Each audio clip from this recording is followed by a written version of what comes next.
किताब alcoholics anonymous chapter 8वां ਪਤਨੀਆਂ ਲਈ। ਕੁਝ ਅਪਵਾਦਾਂ ਨੂੰ ਛੱਡ ਕੇ ਸਾਡੀ ਕਿਤਾਬ ਨੇ ਅਜੇ ਤੱਕ ਸਿਰਫ ਆਦਮੀਆਂ ਬਾਰੇ ਹੀ ਗੱਲ ਕੀਤੀ ਹੈ, ਪਰ ਜੋ ਅਸੀਂ ਕਿਹਾ ਹੈ ਉਹ ਔਰਤਾਂ 'ਤੇ ਵੀ ਓਨਾ ਹੀ ਲਾਗੂ ਹੁੰਦਾ ਹੈ। ਸਾਡੇ ਭਾਈਚਾਰੇ ਦੀਆਂ ਕਾਰਵਾਈਆਂ ਸ਼ਰਾਬ ਪੀਣ ਵਾਲੀਆਂ ਔਰਤਾਂ ਲਈ ਅਜੇ ਵੱਧ ਰਹੀਆਂ ਹਨ। ਇਹ ਸਾਬਤ ਹੋ ਚੁੱਕਿਆ ਹੈ ਕਿ ਸਾਡੇ ਸੁਝਾਵਾਂ ਨੂੰ ਜੇ ਔਰਤਾਂ ਅਜ਼ਮਾਉਣ ਤਾਂ ਉਹਨਾਂ ਦੀ ਸਿਹਤ ਵੀ ਓਨੀ ਛੇਤੀ ਠੀਕ ਹੋ ਸਕਦੀ ਹੈ ਜਿੰਨੀ ਕਿ ਆਦਮੀਆਂ ਦੀ। ਉਹ ਵਿਅਕਤੀ ਜੋ ਸ਼ਰਾਬ ਪੀ ਰਿਹਾ ਹੁੰਦਾ ਹੈ ਉਸ ਨਾਲ ਦੂਸਰੇ ਲੋਕ ਵੀ ਜੁੜੇ ਹੁੰਦੇ ਹਨ। ਪਤਨੀ ਜੋ ਅਗਲੀ ਸ਼ਰਾਬ ਦੀ ਝੜੀ ਦੇ ਡਰ ਤੋਂ ਕੰਬਦੀ ਹੁੰਦੀ ਹੈ। ਮਾਂ-ਪਿਓ ਜਿਹੜੇ ਆਪਣੇ ਪੁੱਤਰ ਨੂੰ ਜ਼ਿੰਦਗੀ ਬਰਬਾਦ ਕਰਦੇ ਹੋਏ ਵੇਖਦੇ ਹਨ। ਸਾਡੇ ਵਿੱਚੋਂ ਕੁਝ ਪਤਨੀਆਂ ਸੰਬੰਧੀ ਅਤੇ ਦੋਸਤ ਹਨ ਜਿਨ੍ਹਾਂ ਦੀ ਮੁਸ਼ਕਲ ਹੱਲ ਹੋ ਚੁੱਕੀ ਹੈ, ਅਤੇ ਉਹ ਵੀ ਹਨ ਜਿਨ੍ਹਾਂ ਨੂੰ ਅਜੇ ਤੱਕ ਖੁਸ਼ਗਵਾਰ ਹੱਲ ਨਹੀਂ ਮਿਲਿਆ। ਅਸੀਂ ਚਾਹੁੰਦੇ ਹਾਂ ਕਿ ਅਲਕੋਹਲਿਕਸ ਐਨੋਨਿਮਸ ਭਾਈਚਾਰੇ ਦੇ ਮੈਂਬਰਾਂ ਦੀਆਂ ਪਤਨੀਆਂ ਉਹਨਾਂ ਆਦਮੀਆਂ ਜੋ ਬਹੁਤ ਸ਼ਰਾਬ ਪੀਂਦੇ ਹਨ ਦੀਆਂ ਪਤਨੀਆਂ ਨੂੰ ਇਸ ਬਾਰੇ ਦੱਸਣ। ਜੋ ਕੁਝ ਉਹ ਦੱਸਦੀਆਂ ਹਨ ਉਹ ਤਕਰੀਬਨ ਹਰ ਉਸ 'ਤੇ ਢੁਕਦਾ ਹੈ ਜੋ ਇੱਕ ਸ਼ਰਾਬੀ ਨਾਲ ਨੇੜੇ ਦਾ ਸੰਬੰਧ ਰੱਖਦਾ ਹੈ। ਅਲਕੋਹਲਿਕਸ ਐਨੋਨਿਮਸ ਭਾਈਚਾਰੇ ਦੇ ਮੈਂਬਰਾਂ ਦੀਆਂ ਪਤਨੀਆਂ ਹੋਣ ਕਰਕੇ ਅਸੀਂ ਚਾਹੁੰਦੀਆਂ ਹਾਂ ਕਿ ਤੁਸੀਂ ਮਹਿਸੂਸ ਕਰੋ ਕਿ ਜਿਸ ਤਰ੍ਹਾਂ ਅਸੀਂ ਸਮਝ ਸਕਦੀਆਂ ਹਾਂ ਉਸ ਤਰ੍ਹਾਂ ਸ਼ਾਇਦ ਹੀ ਕੋਈ ਹੋਰ ਸਮਝ ਸਕੇ। ਅਸੀਂ ਆਪਣੀਆਂ ਕੀਤੀਆਂ ਹੋਈਆਂ ਗਲਤੀਆਂ ਦਾ ਵਿਸ਼ਲੇਸ਼ਣ ਕਰਨਾ ਚਾਹੁੰਦੀਆਂ ਹਾਂ। ਅਸੀਂ ਤੁਹਾਨੂੰ ਇਹ ਅਹਿਸਾਸ ਕਰਵਾਉਣਾ ਚਾਹੁੰਦੀਆਂ ਹਾਂ ਕਿ ਕੋਈ ਵੀ ਹਾਲਾਤ ਇੰਨਾ ਜ਼ਿਆਦਾ ਮੁਸ਼ਕਲ ਅਤੇ ਕੋਈ ਵੀ ਦੁੱਖ ਇੰਨਾ ਵੱਡਾ ਨਹੀਂ ਹੁੰਦਾ ਜਿਸ 'ਤੇ ਕਾਬੂ ਨਾ ਪਾਇਆ ਜਾ ਸਕੇ। ਇਸ ਵਿੱਚ ਕੋਈ ਸ਼ੱਕ ਨਹੀਂ ਕਿ ਅਸੀਂ ਬਹੁਤ ਔਖਾ ਰਸਤਾ ਲਿਆ ਹੈ। ਸਾਡਾ ਵਾਹ ਬਹੁਤ ਲੰਬੇ ਸਮੇਂ ਤੱਕ ਜ਼ਖਮੀ ਹੋਏ ਸਨਮਾਨ, ਮਾਯੂਸੀ, ਆਪਣੇ 'ਤੇ ਤਰਸ ਖਾਣ, ਗਲਤਫਹਿਮੀ ਅਤੇ ਡਰ ਨਾਲ ਰਿਹਾ ਹੈ। ਇਹ ਖੁਸ਼ਗਵਾਰ ਸਾਥੀ ਨਹੀਂ ਹਨ। ਇਹਨਾਂ ਨੇ ਸਾਨੂੰ ਜਜ਼ਬਾਤੀ ਹਮਦਰਦੀ ਅਤੇ ਕੜਵਾਹਟ ਭਰੀ ਰੰਜਿਸ਼ ਤੱਕ ਪਹੁੰਚਾ ਦਿੱਤਾ ਹੈ।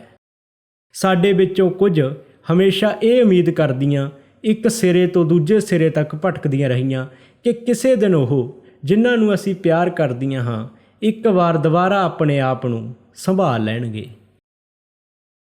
ਸਾਡੀ ਵਫਾਦਾਰੀ ਅਤੇ ਇਸ ਇੱਛਾ ਨੇ ਕਿ ਸਾਡੇ ਪਤੀ ਸਿਰ ਚੁੱਕ ਕੇ ਦੂਜੇ ਲੋਕਾਂ ਵਾਂਗ ਜੀਣ ਸਾਨੂੰ ਹਰ ਤਰ੍ਹਾਂ ਦੀ ਮੁਸ਼ਕਲ ਸਥਿਤੀ ਵਿੱਚ ਪਾਇਆ ਹੈ। ਅਸੀਂ ਸਵਾਰਥਹੀਣ ਅਤੇ ਆਤਮ ਤਿਆਗ ਕਰਨ ਵਾਲੀਆਂ ਰਹੀਆਂ ਹਾਂ। ਅਸੀਂ ਆਪਣੇ ਅਭਿਮਾਨ ਅਤੇ ਪਤੀਆਂ ਦਾ ਸਨਮਾਨ ਬਚਾਉਣ ਲਈ ਅਨੇਕਾਂ ਹੀ ਝੂਠ ਬੋਲੇ ਹਨ। ਅਸੀਂ ਅਰਦਾਸਾਂ ਕੀਤੀਆਂ, ਮਿੰਨਤਾਂ ਕੀਤੀਆਂ ਅਤੇ ਧੀਰਜ ਰੱਖਿਆ। ਅਸੀਂ ਕਦੇ ਬਹੁਤ ਸਖਤੀ ਨਾਲ ਪੇਸ਼ ਆਏ ਅਤੇ ਕਦੇ ਅਸੀਂ ਭੱਜ ਖਲੋਤੇ। ਅਸੀਂ ਪਾਗਲਾਂ ਵਾਲੀਆਂ ਹਰਕਤਾਂ ਕੀਤੀਆਂ। ਅਸੀਂ ਡਰ ਨਾਲ ਸਹਿਮੀਆਂ ਰਹੀਆਂ। ਅਸੀਂ ਹਮਦਰਦੀ ਭਾਲਦੀਆਂ ਰਹੀਆਂ। ਅਸੀਂ ਬਦਲੇ ਦੀ ਭਾਵਨਾ ਨਾਲ ਬੇਗਾਨਿਆਂ ਨਾਲ ਪਿਆਰ ਦਾ ਸੰਬੰਧ ਵੀ ਜੋੜਿਆ। ਲਗਭਗ ਹਰ ਸ਼ਾਮ ਸਾਡੇ ਘਰ ਲੜਾਈ ਦੇ ਮੈਦਾਨ ਬਣੇ ਰਹੇ। ਸਵੇਰੇ ਅਸੀਂ ਇੱਕ ਦੂਜੇ ਨੂੰ ਪਿਆਰ ਕਰਕੇ ਫਿਰ ਮਨਾ ਲੈਂਦੇ। ਸਾਡੇ ਦੋਸਤ ਸਾਨੂੰ ਆਪਣੇ ਪਤੀਆਂ ਨੂੰ ਛੱਡਣ ਦੀ ਸਲਾਹ ਦਿੰਦੇ ਅਤੇ ਅਸੀਂ ਇਹ ਦ੍ਰਿੜਤਾ ਨਾਲ ਕੀਤਾ ਵੀ, ਪਰ ਹਮੇਸ਼ਾ ਇੱਕ ਉਮੀਦ ਹੀ ਕਰਦੇ ਹੋਏ ਛੇਤੀ ਹੀ ਵਾਪਸ ਪਰਤਦੇ ਰਹੇ। ਸਾਡੇ ਪਤੀ ਵੱਡੀਆਂ ਵੱਡੀਆਂ ਸਹੁੰਆਂ ਚੁੱਕਦੇ ਕਿ ਉਹ ਹੁਣ ਕਦੇ ਨਹੀਂ ਪੀਣਗੇ। ਅਸੀਂ ਉਹਨਾਂ 'ਤੇ ਯਕੀਨ ਕੀਤਾ ਜਦੋਂ ਕਿ ਦੂਜਾ ਨਾ ਤਾਂ ਯਕੀਨ ਕਰ ਸਕਦਾ ਸੀ ਅਤੇ ਨਾ ਹੀ ਕਰਦਾ। ਫਿਰ ਕੁਝ ਦਿਨਾਂ, ਹਫ਼ਤਿਆਂ ਜਾਂ ਮਹੀਨਿਆਂ ਬਾਅਦ ਸ਼ਰਾਬ ਦਾ ਇੱਕ ਨਵਾਂ ਦੌਰ ਸ਼ੁਰੂ ਹੋ ਜਾਂਦਾ। ਸਾਡੇ ਦੋਸਤ ਸ਼ਾਇਦ ਕਦੇ ਹੀ ਸਾਡੇ ਘਰ ਆਉਂਦੇ, ਕਿਉਂਕਿ ਪਤਾ ਨਹੀਂ ਹੁੰਦਾ ਸੀ ਕਿ ਘਰ ਦਾ ਮਾਲਕ ਕਦੋਂ ਅਤੇ ਕਿਸ ਹਾਲਤ ਵਿੱਚ ਘਰ ਆਵੇ। ਅਸੀਂ ਸਮਾਜਿਕ ਮੇਲ ਜੋਲ ਵੀ ਘੱਟ ਹੀ ਰੱਖ ਪਾਉਂਦੇ। ਸਾਨੂੰ ਲਗਭਗ ਇਕੱਲਿਆਂ ਹੀ ਰਹਿਣਾ ਪੈਂਦਾ। ਜਦੋਂ ਵੀ ਸਾਨੂੰ ਕਿਤੇ ਬੁਲਾਇਆ ਜਾਂਦਾ ਸਾਡੇ ਪਤੀ ਲੁੱਕ ਕੇ ਇੰਨੀ ਜ਼ਿਆਦਾ ਪੀ ਲੈਂਦੇ ਕਿ ਸਾਰਾ ਮਜ਼ਾ ਖਰਾਬ ਹੋ ਜਾਂਦਾ, ਅਤੇ ਦੂਜੇ ਪਾਸੇ ਜੇ ਕਦੇ ਉਹ ਕੁਝ ਨਾ ਵੀ ਪੀਂਦੇ ਤਾਂ ਆਪਣੇ 'ਤੇ ਤਰਸ ਖਾ ਕੇ ਦੂਜਿਆਂ ਦਾ ਮਜ਼ਾ ਖਰਾਬ ਕਰ ਦਿੰਦੇ। ਅਸੀਂ ਕਦੇ ਵੀ ਆਰਥਿਕ ਸੁਰੱਖਿਆ ਮਹਿਸੂਸ ਨਹੀਂ ਕੀਤੀ। ਹਮੇਸ਼ਾ ਮੁਸੀਬਤ ਭਰੇ ਜਾਂ ਗਏ ਗੁਜ਼ਰੇ ਹਾਲਾਤ ਰਹਿੰਦੇ। ਕੁਝ ਵੀ ਕਰਨ ਦੇ ਬਾਵਜੂਦ ਤਨਖਾਹ ਘਰ ਨਹੀਂ ਪਹੁੰਚਦੀ ਸੀ। ਪੈਸਾ ਗਰਮੀਆਂ 'ਚ ਬਰਫ਼ ਵਾਂਗ ਖੁਰਨ ਲੱਗ ਪਿਆ।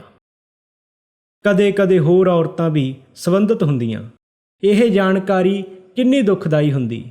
ਕਿੰਨਾ ਅਤਿਆਚਾਰ ਸੀ ਸਾਨੂੰ ਇਹ ਦੱਸਿਆ ਜਾਣਾ ਕਿ ਉਹ ਸਾਡੇ ਪਤੀਆਂ ਨੂੰ ਸਾਡੇ ਤੋਂ ਬਿਹਤਰ ਸਮਝਦੀਆਂ ਹਨ।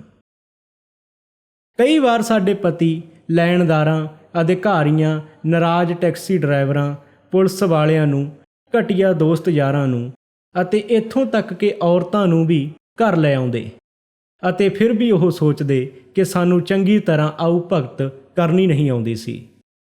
ਉਹ ਸਾਨੂੰ ਭੈੜੇ ਢੰਗ ਨਾਲ ਕੋਸਦੇ ਅਤੇ ਕਈ ਕੁਝ ਕਹਿ ਜਾਂਦੇ। ਅਗਲੇ ਦਿਨ ਜਦੋਂ ਉਹ ਠੀਕ ਹੁੰਦੇ ਅਸੀਂ ਉਹਨਾਂ ਨੂੰ ਮਾਫ਼ ਕਰ ਦਿੰਦੀਆਂ ਅਤੇ ਪਿਛਲੀ ਗੱਲ ਭੁੱਲਣ ਦੀ ਕੋਸ਼ਿਸ਼ ਕਰਦੀਆਂ। ਅਸੀਂ ਕੋਸ਼ਿਸ਼ਾਂ ਕੀਤੀਆਂ ਕਿ ਸਾਡੇ ਬੱਚਿਆਂ ਦਾ ਉਹਨਾਂ ਦੇ ਪਿਤਾ ਪ੍ਰਤੀ ਪਿਆਰ ਬਣਿਆ ਰਹੇ। ਅਸੀਂ ਬੱਚਿਆਂ ਨੂੰ ਇਹ ਦੱਸਿਆ ਕਿ ਉਹਨਾਂ ਦੇ ਪਿਤਾ ਬਿਮਾਰ ਸਨ, ਜੋ ਕਿ ਸਾਡੀ ਸੋਚ ਤੋਂ ਕਿਤੇ ਜ਼ਿਆਦਾ ਸੱਚ ਦੇ ਨੇੜੇ ਸੀ।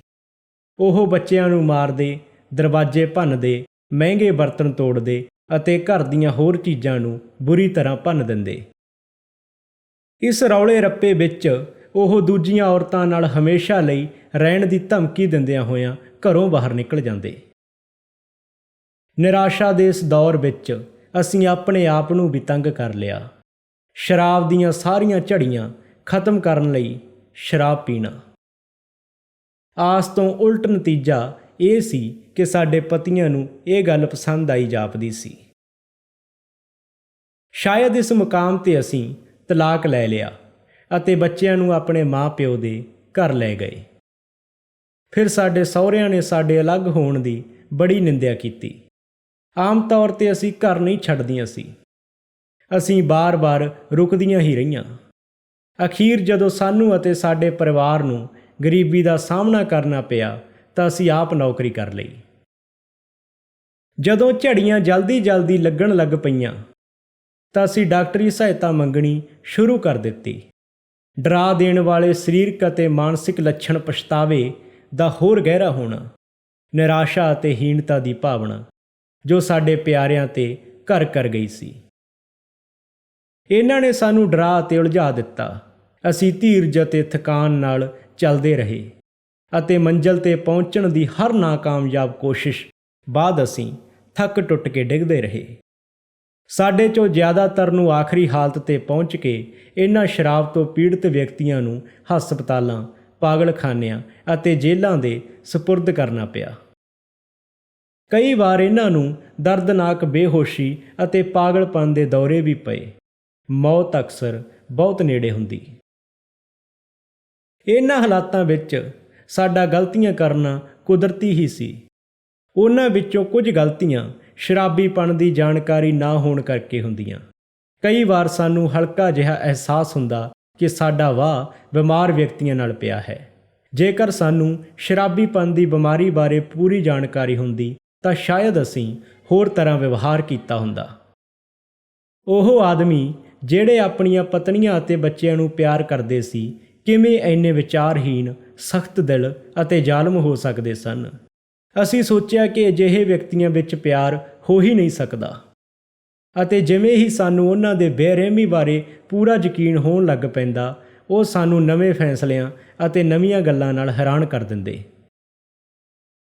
ਕੁਝ ਸਮੇਂ ਲਈ ਉਹ ਆਪਣੇ ਪਹਿਲਾਂ ਵਾਲੇ ਚੰਗੇ ਰੂਪ ਵਿੱਚ ਆ ਜਾਂਦੇ, ਪਰ ਪਿਆਰ ਦੇ ਇਸ ਨਵੇਂ ਢਾਂਚੇ ਨੂੰ ਇੱਕ ਵਾਰੀ ਫਿਰ ਤਹਿਸ-ਨਹਿਸ ਕਰਨ ਲਈ ਇਹ ਪੁੱਛਣ 'ਤੇ ਕਿ ਉਹ ਦੁਬਾਰਾ ਕਿਉਂ ਪੀਣ ਲੱਗ ਪਏ, ਉਹ ਫਜ਼ੂਲ ਜਿਹਾ ਬਹਾਨਾ ਬਣਾਉਂਦਿਆਂ ਜਵਾਬ ਦਿੰਦੇ ਜਾਂ ਫਿਰ ਜਵਾਬ ਦਿੰਦੇ ਹੀ ਨਾ।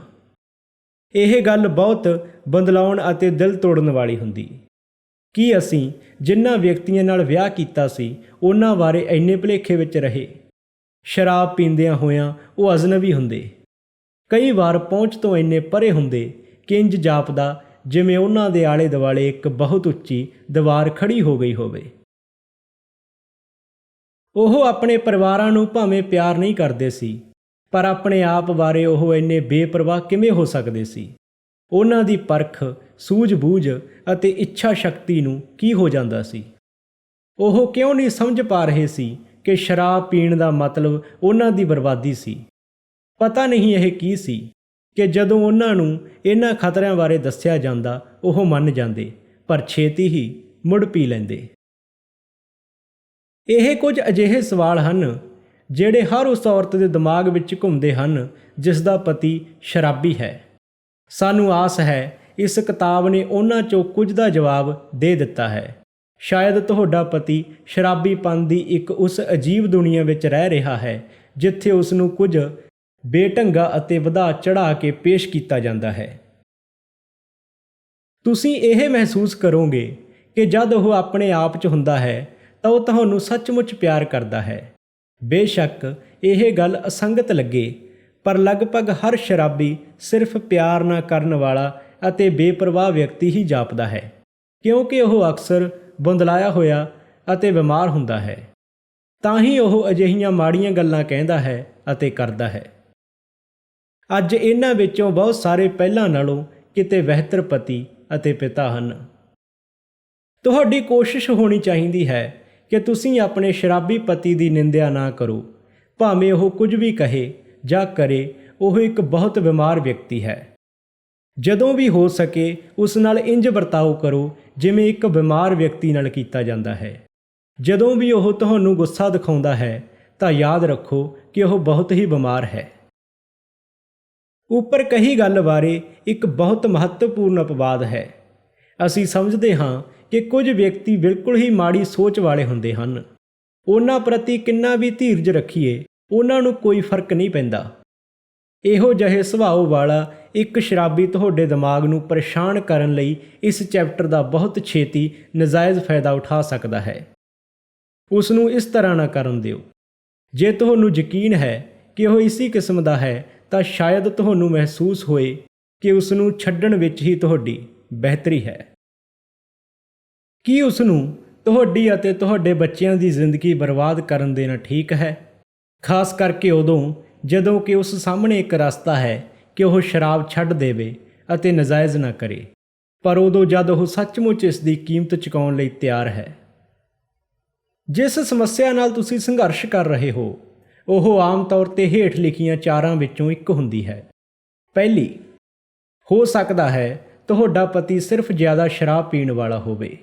ਉਹ ਸ਼ਾਇਦ ਲਗਾਤਾਰ ਸ਼ਰਾਬ ਪੀਂਦਾ ਹੋਵੇ ਜਾਂ ਕੁਝ ਖਾਸ ਮੌਕਿਆਂ 'ਤੇ ਹੀ ਜ਼ਿਆਦਾ ਪੀਣ ਵਾਲਾ ਹੋਵੇ।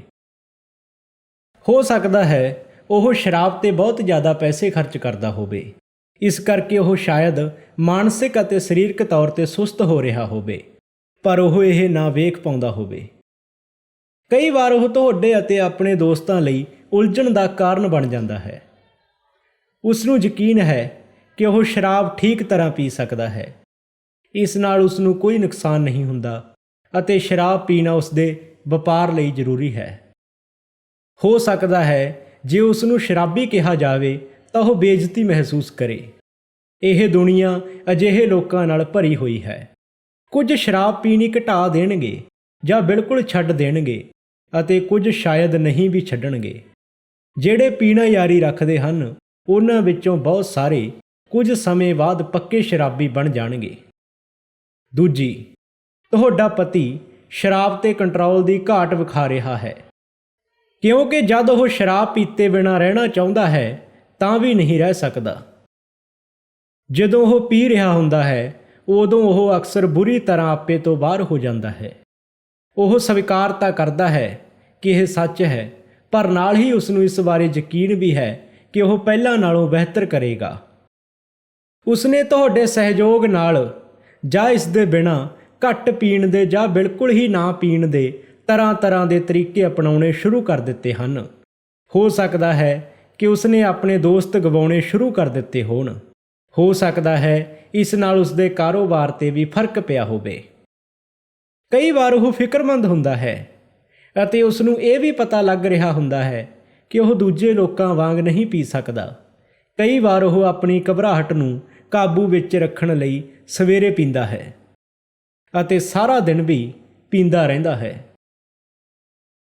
ਉਹ ਸ਼ਰਾਬ ਦੀਆਂ ਝੜੀਆਂ ਤੋਂ ਬਹੁਤ ਪਛਤਾਉਂਦਾ ਹੈ ਅਤੇ ਕਹਿੰਦਾ ਹੈ ਕਿ ਉਹ ਸ਼ਰਾਬ ਪੀਣੀ ਛੱਡਣੀ ਚਾਹੁੰਦਾ ਹੈ, ਪਰ ਇੱਕ ਵਾਰ ਸ਼ਰਾਬ ਦੀ ਝੜੀ ਤੋਂ ਨਿਕਲਣ ਬਾਅਦ ਉਹ ਫਿਰ ਸੋਚਣਾ ਸ਼ੁਰੂ ਕਰ ਦਿੰਦਾ ਹੈ ਕਿ ਉਹ ਅਗਲੀ ਵਾਰ ਕਿਵੇਂ ਸ਼ਰਾਬ ਘੱਟ ਪੀ ਸਕੇਗਾ।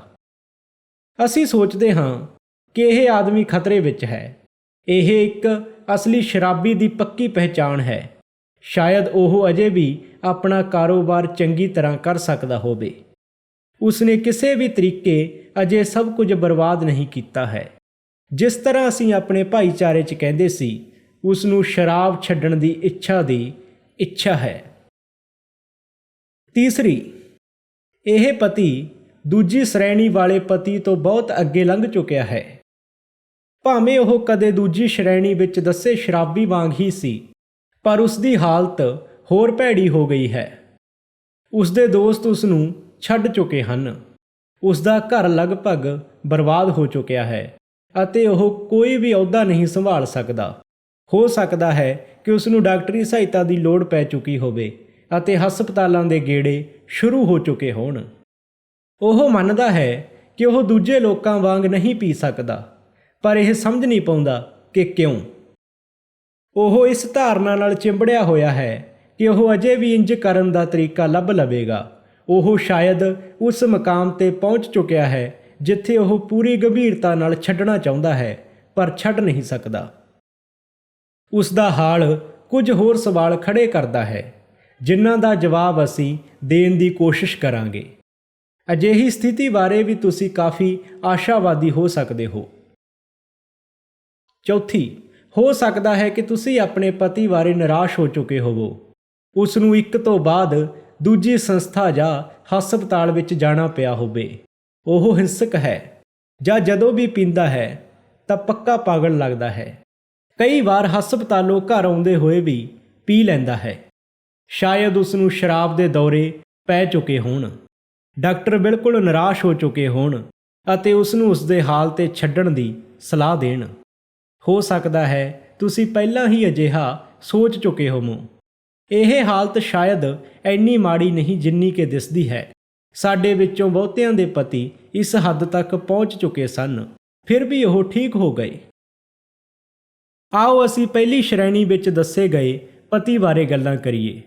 ਉਮੀਦ ਦੇ ਉਲਟ ਉਸ ਨਾਲ ਵਰਤਣਾ ਅਕਸਰ ਮੁਸ਼ਕਲ ਹੁੰਦਾ ਹੈ। ਉਹ ਸ਼ਰਾਬ ਪੀਣ ਦਾ ਆਨੰਦ ਮਾਣਦਾ ਹੈ। ਇਸ ਨਾਲ ਉਸ ਦੇ ਖਿਆਲਾਂ ਵਿੱਚ ਹਲਚਲ ਪੈਦਾ ਹੁੰਦੀ ਹੈ। ਉਸ ਦੇ ਦੋਸਤ ਸ਼ਰਾਬ ਪੀਣ ਮਗਰੋਂ ਨੇੜਤਾ ਮਹਿਸੂਸ ਕਰਦੇ ਹਨ।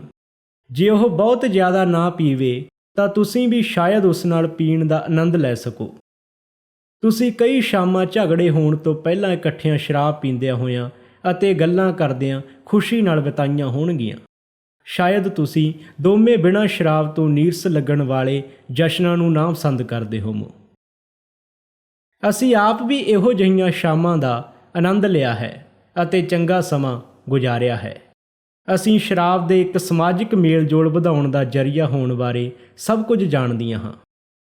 ਸਾਡੇ ਵਿੱਚੋਂ ਕੁਝ, ਪਰ ਸਾਰੀਆਂ ਨਹੀਂ, ਇਹ ਸੋਚਦੀਆਂ ਹਨ ਕਿ ਜੇ ਸ਼ਰਾਬ ਦਾ ਜਾਇਜ਼ ਇਸਤੇਮਾਲ ਕੀਤਾ ਜਾਵੇ ਤਾਂ ਇਸ ਦੇ ਆਪਣੇ ਹੀ ਫਾਇਦੇ ਹਨ।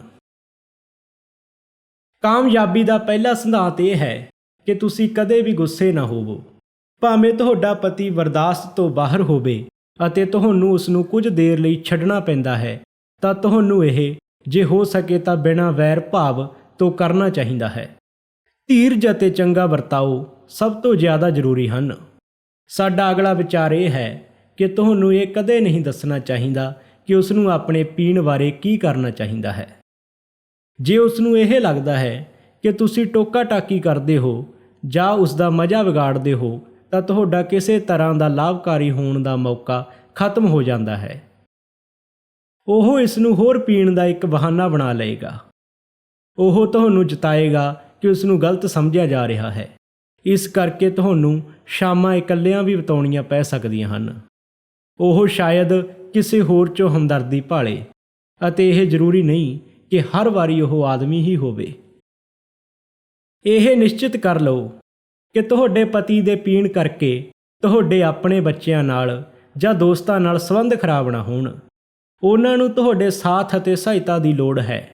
ਇੱਕ ਲਾਭਕਾਰੀ ਅਤੇ ਭਰਪੂਰ ਜੀਵਨ ਸੰਭਵ ਹੈ ਭਾਵੇਂ ਤੁਹਾਡਾ ਪਤੀ ਪੀਣਾ ਜਾਰੀ ਰੱਖੇ।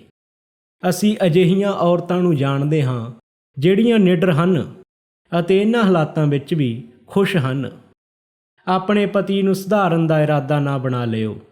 ਤੁਸੀਂ ਸ਼ਾਇਦ ਇੰਜ ਕਰਨ ਵਿੱਚ ਕਾਮਯਾਬ ਨਾ ਹੋ ਸਕੋ, ਭਾਵੇਂ ਤੁਸੀਂ ਕਿੰਨੀ ਵੀ ਕੋਸ਼ਿਸ਼ ਕਿਉਂ ਨਾ ਕਰ ਲਓ।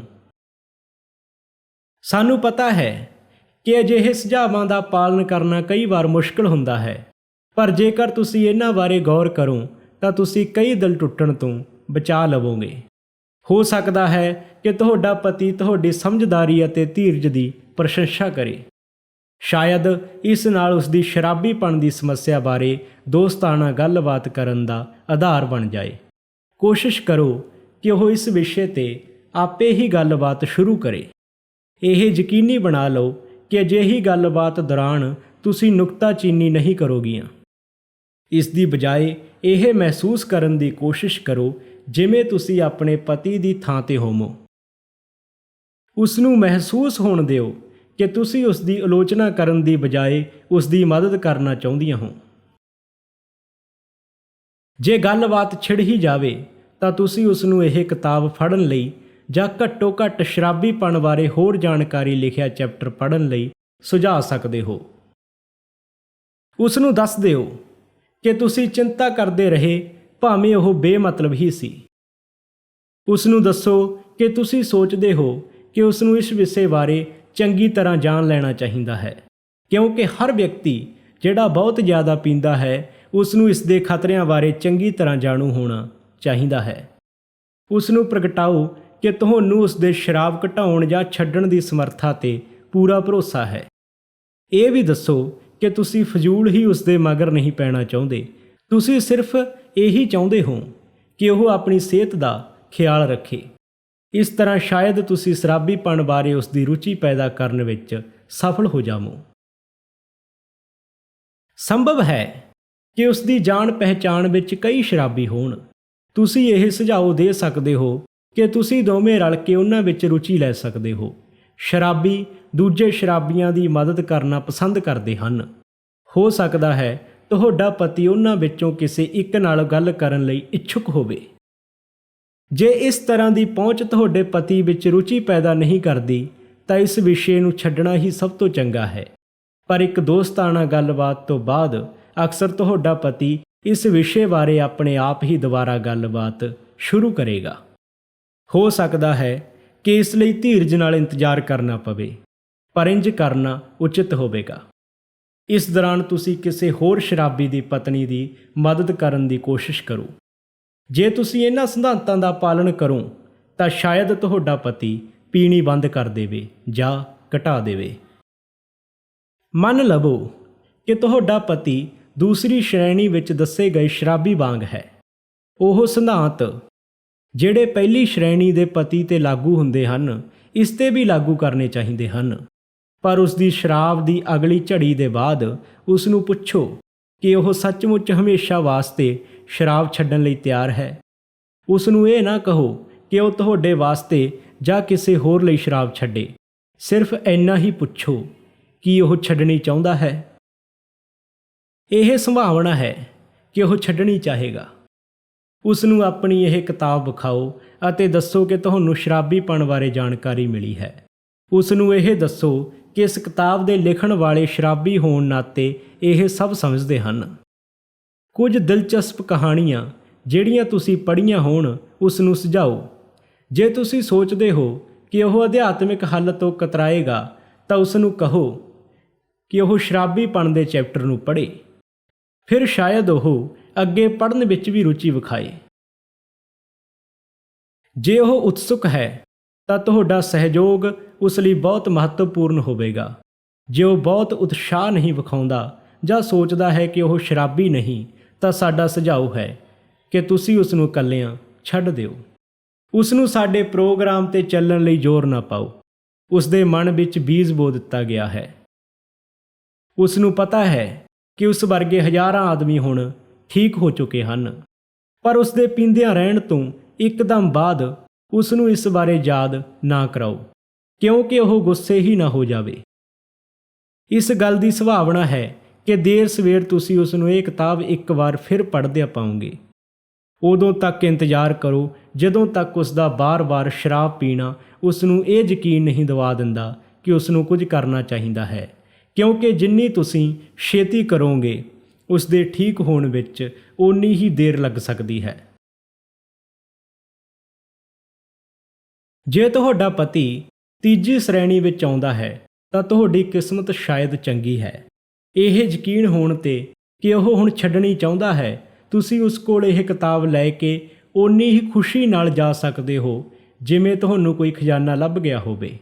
ਹੋ ਸਕਦਾ ਹੈ ਕਿ ਉਹ ਤੁਹਾਡੇ ਜਿੰਨਾ ਉਤਸ਼ਾਹਿਤ ਨਾ ਹੋਵੇ, ਪਰ ਉਹ ਨਿਸ਼ਚਿਤ ਹੀ ਇਹ ਕਿਤਾਬ ਪੜ੍ਹੇਗਾ ਅਤੇ ਹੋ ਸਕਦਾ ਹੈ ਕਿ ਉਹ ਇਸ ਪ੍ਰੋਗਰਾਮ ਲਈ ਇੱਕਦਮ ਤਿਆਰ ਹੋ ਜਾਵੇ।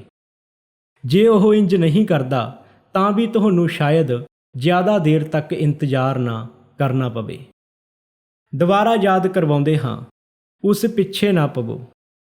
ਉਸ ਨੂੰ ਆਪਣੇ ਬਾਰੇ ਆਪ ਹੀ ਫੈਸਲਾ ਕਰਨ ਦਿਓ। ਉਸ ਨੂੰ ਸ਼ਰਾਬ ਦੀਆਂ ਕੁਝ ਹੋਰ ਝੜੀਆਂ ਵਿੱਚੋਂ ਗੁਜ਼ਰਨ ਦਿਓ।